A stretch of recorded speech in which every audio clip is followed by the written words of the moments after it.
Oi, tudo bem? Agora com você, Marcelo Lau, que é engenheiro eletrônico, com pós-graduação em administração, mestre em ciência forense, pós-graduado em comunicação e arte. Marcelo é reconhecido pela imprensa nacional e estrangeira, contando com palestras e atuação consultiva em vários países do mundo. Deixo você em ótimas mãos. Um forte abraço.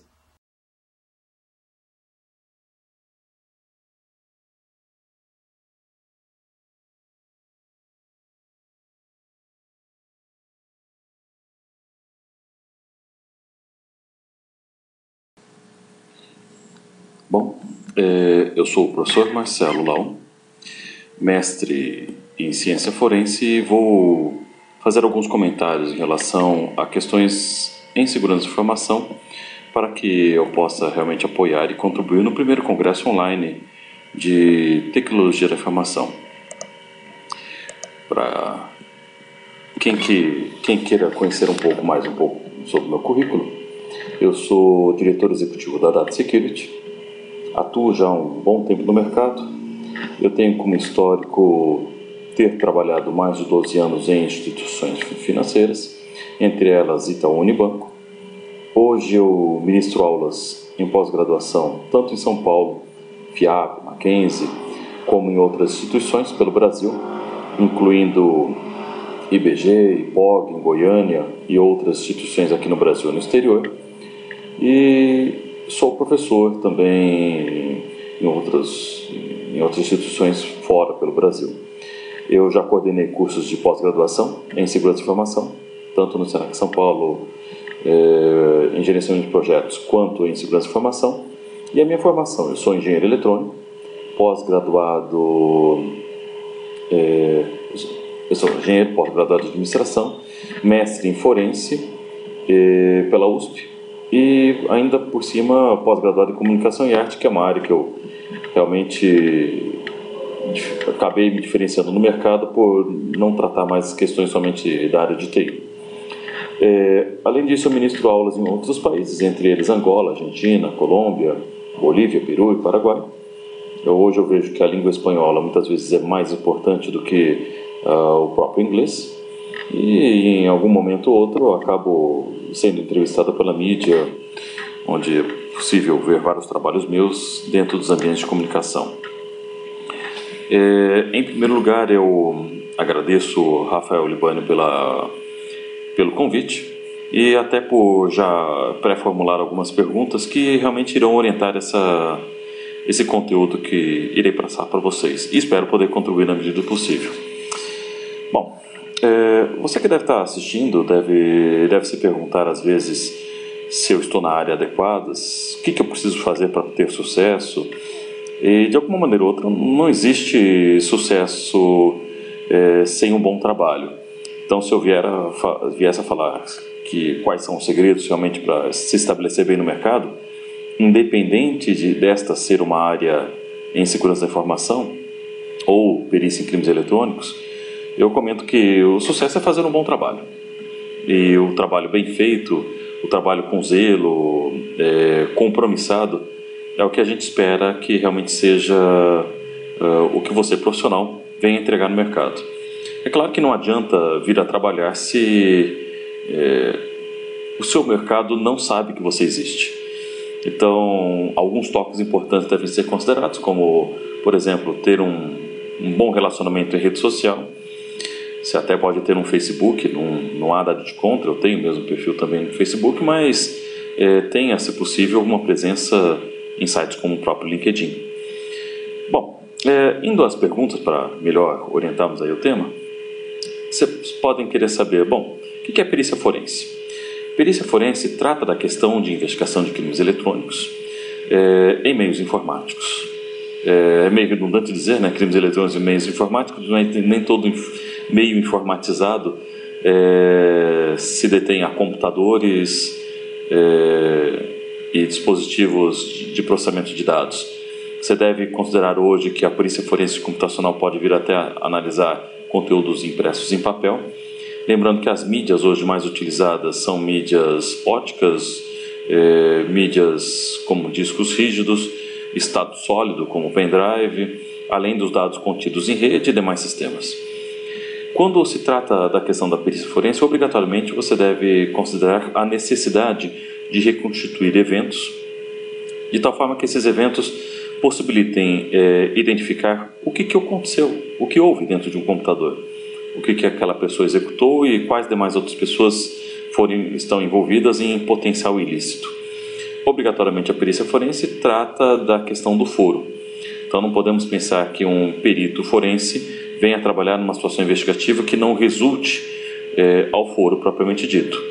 E é claro, a perícia ela está dentro da segurança da informação. Se nós falarmos aí de questões normativas, ela é mencionada dentro da ISO 27002 por conta de uma das seções relacionadas à resposta a incidentes, e a própria atividade pericial ela também trata de uma norma também existente traduzida para o Brasil, chamado ISO 27037.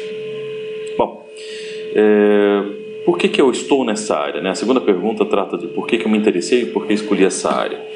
Eu, quando trabalhei em instituições financeiras, uma das minhas atividades estava relacionada à investigação de crimes eletrônicos em serviços bancários. E acabei me especializando em prevenção à fraude e ao ambiente Internet Banking. Então eu entendi que fazer uma formação específica poderia me ajudar bastante, a escolha que eu fiz pelo mestrado, por exemplo. Mas antes disso eu cheguei a fazer outros cursos que me ajudassem a entender melhor o que eu devia fazer em termos de procedimentos, porque por mais que eu estude academicamente, nada melhor do que a prática para colocar realmente os seus conhecimentos em dia. E escolhi essa área por ser algo que poucas pessoas estavam fazendo no mercado. Eu fiz uma aposta. E graças a Deus essa aposta acabou resultando em algo frutífero. Então hoje eu comento que essa área não é uma área em princípio com muitos profissionais, mas também é um segmento que há poucas pessoas que por estarem atuando se percebe uma necessidade realmente enorme de haver mais profissionais, principalmente pelo Brasil como um todo. Mas é uma área peculiar, porque você só contrata ou chama um profissional nessa área caso você tenha uma confiança. Caso contrário, você não tende a contratar um profissional realmente para essas necessidades que às vezes são tão sensíveis, né? As pessoas não gostam de contar segredos para pessoas desconhecidas, e o caso de forense não é diferente disso. Bom, a terceira pergunta trata de quais cursos que eu recomendaria para os profissionais da área de TI. Em primeiro lugar, eu acho que para quem quer ingressar na área de segurança da informação, é importante que o profissional já tenha sólidos conhecimentos em sistemas operacionais, em rede, em aplicativos, talvez até desenvolvimento de sistemas e conhecimento de banco de dados. É claro que você não precisa ser um super-homem e conhecer todas as áreas para ingressar na área de perícia. Você pode ser um profissional que já conheça banco de dados e queira trabalhar com atividade específica de investigação em banco de dados. Há o banco de dados que você já conheça, seja ele um SQL, um Oracle, um PostgreSQL, um DB2.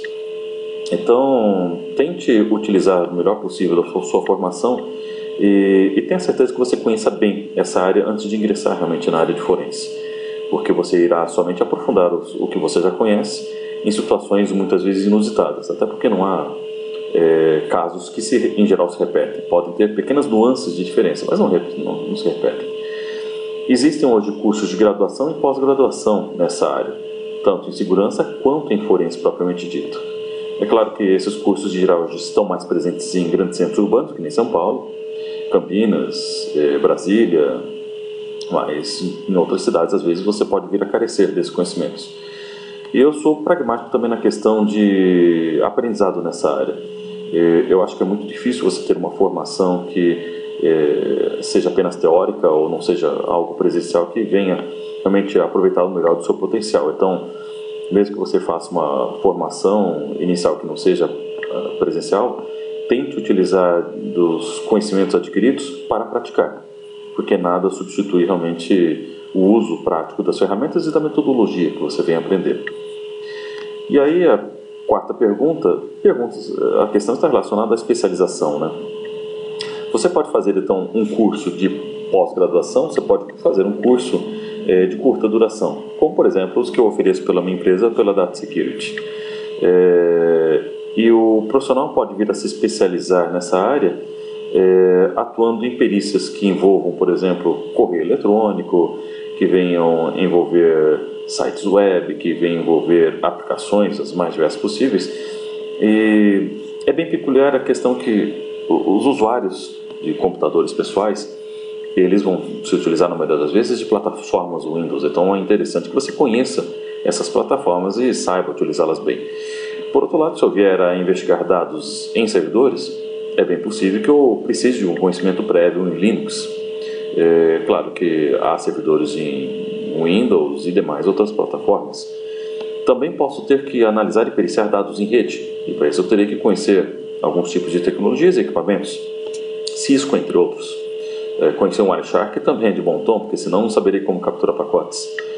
Quando analiso ambientes móveis, eu preciso conhecer o mínimo de iOS e de Android, que de alguma maneira ou outra descendem também do ambiente Linux. Então, para que você possa realmente ter essas habilidades, obrigatoriamente você tem que ter cursos, ou pelo menos prática, sobre essas tecnologias que eu comentei. Sem contar que a habilidade de uso dessas ferramentas é essencial, mas a habilidade em ferramentas não é suficiente. Lembre-se que o laudo pericial é o que a gente espera que você venha entregar no fim de uma atividade investigativa, e portanto, se você não tiver habilidade para escrever, provavelmente você não será um profissional bem sucedido nessa área investigativa. Em termos de experiência profissional, formação escolar, empresas que eu trabalhei, cursos, bom, vamos voltar à época que eu trabalhava em banco, né? Eu trabalhei mais de 12 anos em bancos.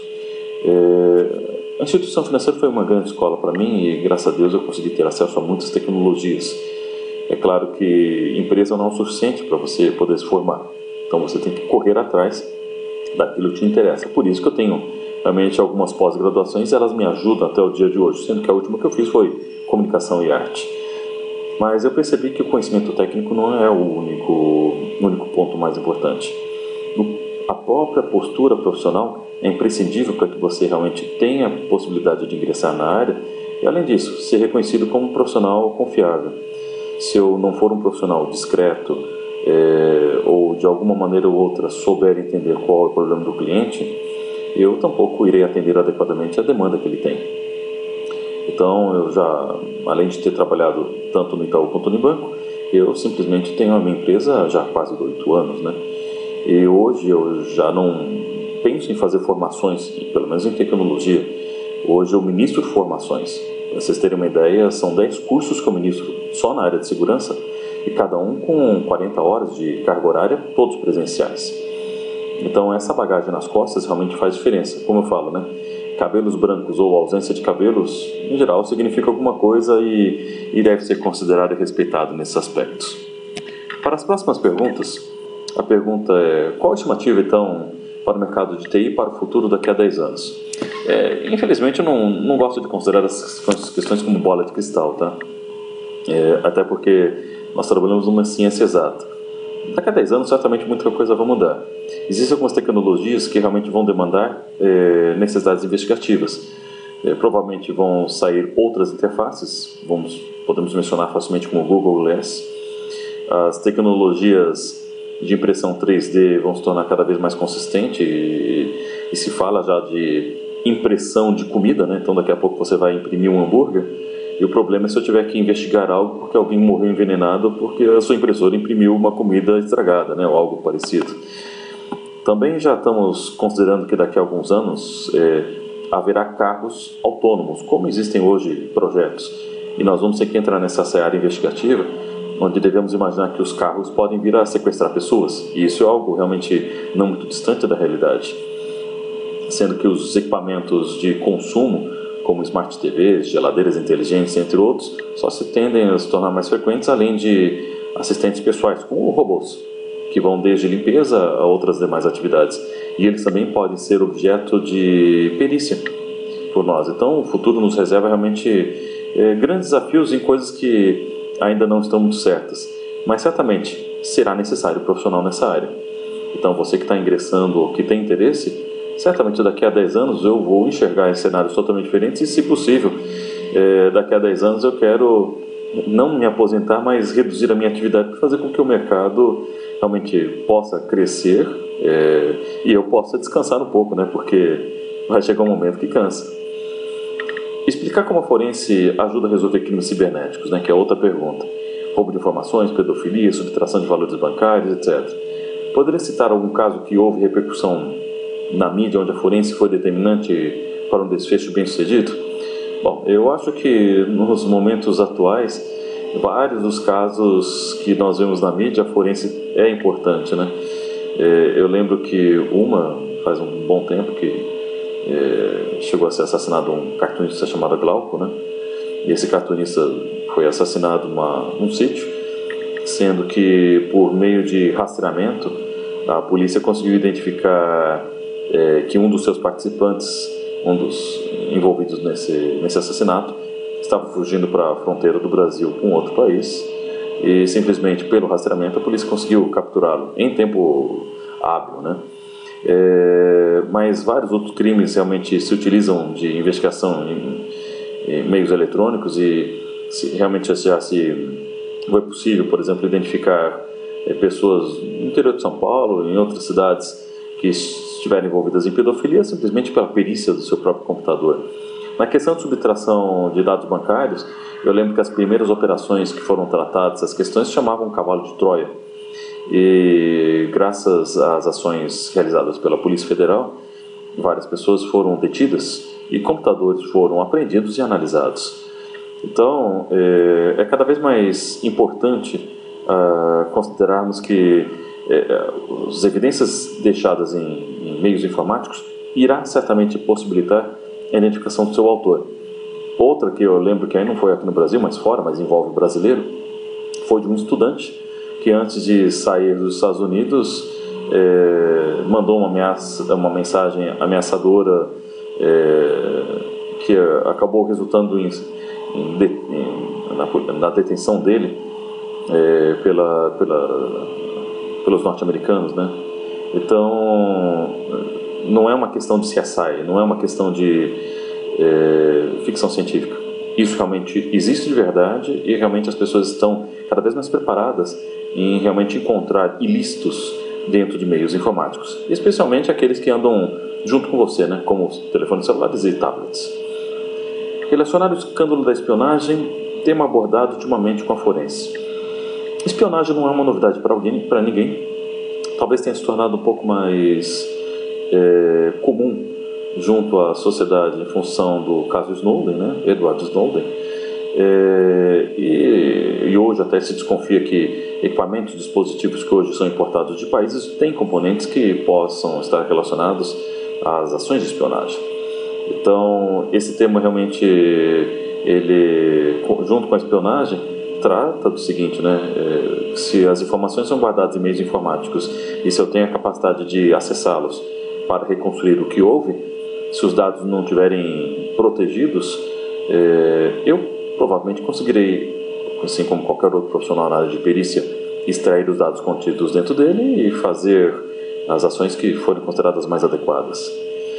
A última pergunta desse slide aqui me pede para resumir ou relacionar alguns métodos utilizados na investigação forense, algoritmos, padrões, ferramentas utilizadas, etc. Bom, vamos falar um pouco então de metodologia forense.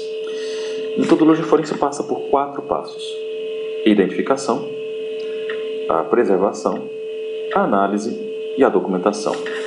A identificação trata de você saber o que é uma evidência, onde encontrá-la, como saber se aquilo pode vir a ser útil ou importante numa atividade potencialmente pericial. A preservação requer preservação tanto física quanto lógica. Preservação física é fazer com que aquele equipamento, por exemplo, não sofra nenhum dano. A preservação lógica trata da clonagem, que é a cópia bit a bit dos dados, e resultando também, além da cópia bit a bit, que é uma cópia idêntica, né, da evidência original, um cálculo por hash. Esse cálculo é feito por um algoritmo matemático. Eu prefiro utilizar hoje 2 algoritmos, MD5 e SHA-1, já que MD5 você já não tem mais aquela confiabilidade em função de já terem descoberto falhas nesse algoritmo. Então utilizo 2 algoritmos e depois disso começa um processo de análise visando reconstruir todas as evidências de ordem cronológica para que eu possa produzir um documento que é um laudo com uma linguagem clara, simples que possibilite que pessoas leigas consigam entender o que eu encontrei dentro dessas tais evidências. Isso obrigatoriamente precisa ser devidamente ordenado, lembrando que há ferramentas boas e gratuitas para serem utilizadas, entre elas o Autopsy, FTK Imager, e é claro, se você quiser ferramentas comerciais de mercado, você pode pegar o próprio FTK, que existe em versão comercial bem cara, diga-se passagem do FTK, além do Incase, e há outras ferramentas de acordo com demais necessidades que possam vir a surgir. Há ferramentas específicas para perícia em telefones celulares, algumas gratuitas e outras pagas. Eu chego a utilizar, em parte, ferramentas pagas. Eu, por exemplo, utilizo uma maleta chamada Celebrite para alguns dos casos, mas também posso usar ferramentas open source, como o próprio Oxygen Switch. E aí, aos poucos, você vai agregando ao seu conjunto de ferramentas demais outras que sejam da sua necessidade. Lembrando que você não deve se valer somente de ferramentas, mas também de checklists, de discos e duplicadores para permitir fazer uma cópia, às vezes mais rápido, uma maneira mais adequada ao volume de discos que precisarão ser preservados, além de lacres, ambientes de contenção ou invólucros de contenção, ficha de custódia e demais outros que podem vir a ser utilizados. Bom, para outro conjunto de perguntas aqui, o Rafael me passou como que a forense impacta no dia a dia das pessoas, citar aplicações do cotidiano. Eu acho que assim, a forense ela visa responder algo que esteja preservado em algum ambiente. Então eu estou procurando alguma resposta que eu não tenho logo de cara, algo que eu consiga elucidar sem uma análise breve. Lembrando que a forense ela trata do foro. Atualmente, vou mencionar casos simples. Você recebe um e-mail, esse e-mail venha de uma fonte que você não saiba qual é a sua origem, e esse e-mail tem um conteúdo ameaçador. Hoje, pela análise de mensagens eletrônicas, por exemplo, pelo cabeçalho, até pelo corpo do texto, você pode ter indícios que te ajudem a identificar qual é o autor daquela mensagem. Então, isso evita que alguém, por exemplo, venha a sofrer por conta de ameaças como essas. A forense é utilizada também para desvendar questões relacionadas à fraude. Se uma empresa ou uma pessoa sofre fraude, o computador pode ajudar a elucidar quem é o responsável por essa ação ilícita. Também trata de direito autoral. Se eu quero saber se alguém está copiando o conteúdo que realmente foi passado, eu quero me assegurar que esse conteúdo não foi qual o autor, né? Se na verdade é o requerente ou o requerido. Lembrando que a forense também, muitas vezes vocês imaginam que só seja o perito. O perito é aquela pessoa que é nomeada pelo juiz, tá? Quando eu sou contratado por empresas, eu tenho a denominação de assistente técnico. E isso eu utilizo da ciência técnica para apoiar empresas ou pessoas, sejam eles então requerentes e requeridos dentro de um processo. Bom, relacionado à forense com outras áreas de TI, interdependência, suporte, obrigatoriamente a forense ela trabalha com evidências. Se a TI não vier ajudar e não vier a gerar evidências do que eu preciso, ficará muito difícil eu trabalhar com a perícia. Portanto, eu conto muitas vezes com rastros e logs deixados por sistemas, aplicativos, front-ends como plataformas web, banco de dados e até dados que tenham sido armazenados em logs de firewall, logs de roteador, switches e, por que não, até registros de DHCP, caso haja uma desconfiança que tenha ocorrido algo de dentro de um ambiente. Então, a TI obrigatoriamente precisa ter essas evidências ou esses indícios para que realmente eu consiga fazer alguma ação que possa ter algum grau de sucesso. Caso contrário, milagre não se faz em forense.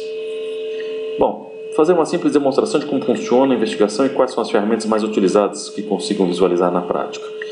Eu poderia aqui abrir algumas ferramentas, mas eu recomendo que vocês possam vir a se utilizar de algumas delas aí para fazer algumas delas. Eu vou abrir aqui rapidamente uma chamada FTK Imager, e que em geral eu gosto de utilizar para fazer algumas dessas atividades.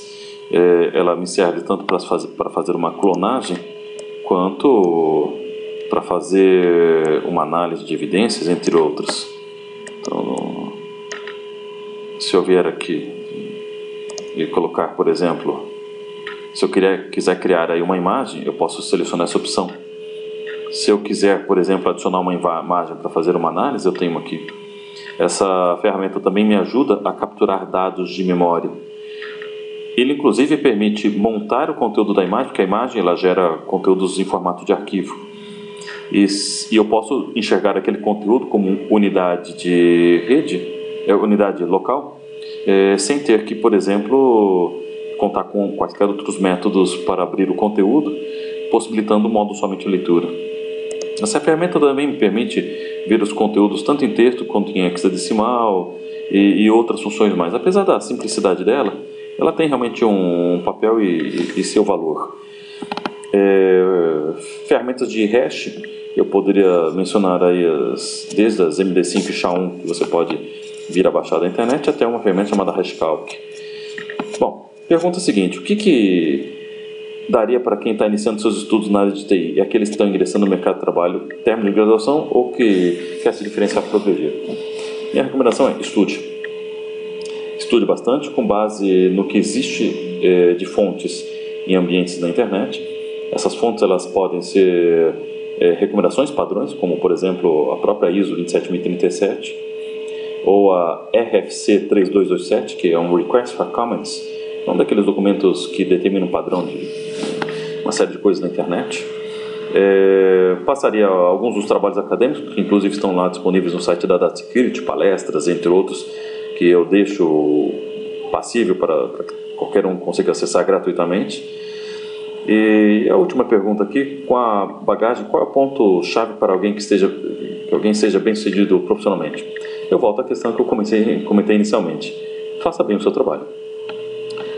Fazer bem o seu trabalho significa tenha, na medida do possível, faça com que realmente as pessoas confiem no que você faz, tenha credibilidade, seja humilde no que você faz, tente se atualizar frequentemente. Novas tecnologias surgem, por exemplo, das mais recentes hoje, quando eu preciso procurar rastros de mensagem em dispositivos móveis, eu não vou procurar somente SMS, eu já vou procurar WhatsApp, né?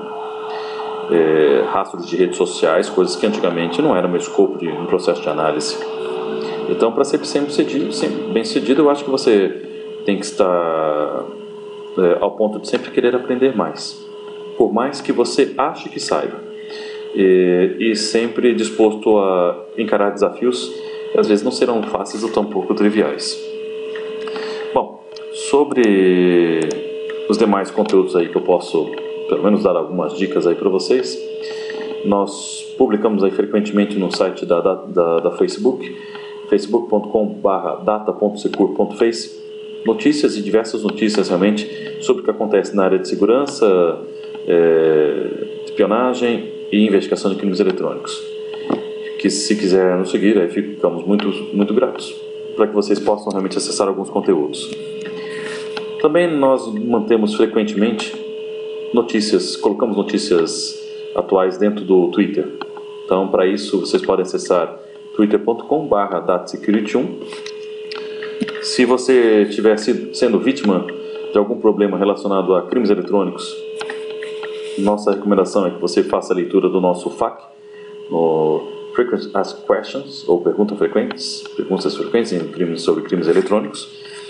Além disso, se você quer estudar, se valha do conteúdo disponível em nossa biblioteca, na Data Security. Se você for um profissional ou um estudante que tiver um bom trabalho e quiser submetê-lo, por favor, nos mande. Fique à vontade em fazê-lo pelo nosso e-mail da Data Security. Além disso, se você quiser atualizar seus conhecimentos ou testar como que você está, você pode fazer um quiz. São 5 perguntas, né, escolhidas aleatoriamente, para avaliar quanto você conhece em forense, em segurança de informação e ethical hacking. Além disso, se você estiver interessado em conteúdos de demais outras palestras, você pode se atualizar gratuitamente também através do nosso site contendo palestras. Há várias, inclusive em português e espanhol, porque eu acabo palestrando algumas vezes no exterior. Além de poder se atualizar gratuitamente por meio dos nossos jogos. Isso daí não chega a ser exatamente para os profissionais mais maduros, mas para a criançada e para os jovens que querem entender quais são os conceitos e as palavras-chave para ingressar no segmento de segurança, nada do que um jogo divertido para que vocês possam brincar em qualquer momento. Eu fico muito grato aí pela atenção de todos, pelo tempo de vocês, e tendo alguma dúvida, eu estou aberto aí a quaisquer perguntas e, por favor, se quiserem, me enviem e-mail que, na medida do possível, eu respondo. Infelizmente, a minha agenda não é tão tranquila, mas respondo sempre que possível. Perfeito? Muito obrigado, um abraço a todos. Até mais.